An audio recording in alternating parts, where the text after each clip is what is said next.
நெல்லையில் 25 வயதான இளைஞர் ஒருவர் வெட்டி கொலை செய்யப்பட்ட சம்பவம் அதிர்வலைகளை ஏற்படுத்தியுள்ளது. காதல் விவகாரத்தில் பெண்ணின் சகோதரன் தனது நண்பருடன் சேர்ந்து கொலைபாதக செயலில் ஈடுபட்டதன் பகீர் பின்னணி என்ன? இன்ஸ்டாகிராம் மூலம் மலர்ந்த காதலால் இளைஞர் ஒருவர் தனது உயிரை இழந்துள்ளார். இருவேறு சமூகத்தைச் சேர்ந்தவர்கள் காதலித்ததை பொறுத்து கொள்ள முடியாத பெண்ணின் அண்ணன் யமனாக மாறிய கொடூரம் நெல்லையில் நிகழ்ந்துள்ளது. இளைஞரை நம்ப வைத்து கழுத்தறுக்கப்பட்டது ஏன்? கள்ளக்குறிச்சி மாவட்டத்தைச் சேர்ந்தவர் 25 வயதான விஜய். பொறியியல் பட்டதாரியான இவர் நெல்லை பாளையங்கோட்டையில் உள்ள அண்ணா கீழத்தெருவைச் சேர்ந்த 23 வயதான பெண்ணுடன் நட்பாக பழகியுள்ளார். இன்ஸ்டாகிராம் மூலம் ஏற்பட்ட நட்பு நாளடைவில் காதலாக மாறியிருக்கிறது. பொறியியல் பட்டதாரியான அந்த பெண்ணும் நாகர்கோயிலில் உள்ள தனியார் நிறுவனத்தில் பணியாற்றி வந்துள்ளார். கடந்த 10 நாட்களுக்கு முன்பு திடீரென அந்த பெண் தனது காதலனை பார்ப்பதற்காகவும் அவரோடு சேர்ந்து வாழ்வதற்காகவும் வீட்டை விட்டு வெளியேறி கள்ளக்குறிச்சிக்கு சென்றுள்ளார்.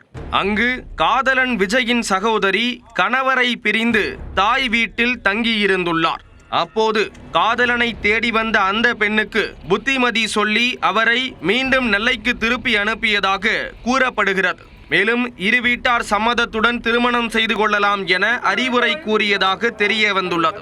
ஆனால் காதலனை மறக்க முடியாமல் தவித்த இளம்பெண் கடந்த 28ஆம் தேதி தனது வீட்டில் எலிமருந்தை சாப்பிட்டு தற்கொலைக்கு முயன்றதாக கூறப்படுகிறது. இதனால் ஆத்திரமடைந்த பெண்ணின் சகோதரர் புஷ்பராஜ் என்ற சிம்சன் விஜயை தீர்த்து கட்ட சதித்திட்டம் தீட்டியுள்ளார். இதையடுத்து அவரிடம் நயவஞ்சகமாக பேசி நெல்லைக்கு வரவழைத்துள்ளார். அவரின் பேச்சை நம்பிய கள்ளக்குறிச்சி இளைஞர் விஜயும் ரயிலை பிடித்து நெல்லைக்கு வந்துள்ளார். காலை 7:30 மணிக்கு நெல்லை ரயில் நிலையத்தில் வந்திறங்கிய விஜயை புஷ்பராஜ் வரவேற்றிருக்கிறார். பின்னர் தனது நண்பர் சிவா என்பவர் சாந்தி நகர் 24வது தெருவில் வாடகைக்கு குடியிருக்கும் வீட்டிற்கு அழைத்து சென்றுள்ளார். அங்கு வீட்டு மொட்டை மாடியில் உள்ள கொட்டகையில் பேசிக் கொண்டிருக்கும் போது விஜய்க்கும் புஷ்பராஜுக்கும் வாக்குவாதம் ஏற்பட்டுள்ளது. இதில் ஆத்திரமடைந்த புஷ்பராஜ் தனது நண்பர் சிவாவுடன் சேர்ந்து உடைந்த ஓடை எடுத்து விஜயின் தலையில் அடித்துள்ளார். அங்கிருந்து ஓட முயற்சித்தவரை இருவரும் தடுத்து அரிவாளால் சரமாரியாக வெட்டியுள்ளனர். இதில் இரத்த வெள்ளத்தில் சுருண்டு விழுந்த விஜய் நிகழ்விடத்திலேயே பரிதாபமாக உயிரிழந்தார். தகவல் அறிந்து விரைந்து வந்த பாளையங்கோட்டை போலீசார் மற்றும் நெல்லை மாநகர காவல் துணை ஆணையர் விஜயகுமார் உள்ளிட்டோர் சம்பவ இடத்தில் ஆய்வு செய்தனர். மேலும் தடை அறிவியல் நிபுணர்கள் வந்து கைரேகை பதிவுகள் உள்ளிட்ட தடயங்களை சேகரித்தனர். இச்சம்பவம் தொடர்பாக பாளையங்கோட்டை போலீசார் வழக்கு பதிவு செய்து விசாரணை நடத்தி வருகின்றனர். இதனிடையே கொலை சம்பவத்தில் ஈடுபட்ட புஷ்பராஜ் மற்றும் அவரது நண்பர் சிவா ஆகிய இருவரையும் கைது செய்து அவர்களிடம் தொடர்ந்து விசாரணை மேற்கொண்டுள்ளனர்.